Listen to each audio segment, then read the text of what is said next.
Doctor Babasaheb Ambedkar यांच्या संदर्भात अमित शहांनी केलेलं वक्तव्य आणि त्याविरोधात समाजवादी पक्ष असेल, त्याचबरोबर काँग्रेस असेल, हे सर्वच नेते आक्रमक बनलेले आहेत। राज्यामध्ये नागपुरात आणि तिकडे राजधानी दिल्लीमध्ये देखील आता विरोधकांकडून हे जोरदार आंदोलन केलं जात आहे।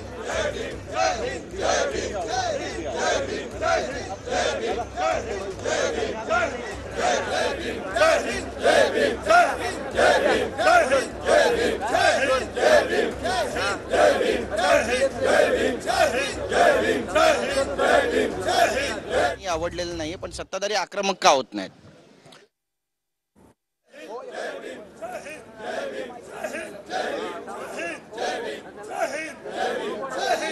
आक्रमकपणे बोललो की अमित शहाजींनी केलेल्या वक्तव्याचं बाबासाहेबांबद्दलच्या मी समर्थन करत नाही, पण त्यांनी काँग्रेसनी बाबासाहेबांचा कशा प्रकारे अपमान केला हे ते समजून सांगत होते। आज विरोधकांमध्ये आदित्यजी सहभागी झालेले आहेत, पण ज्या गोष्टीचा आम्ही त्याच्यावरती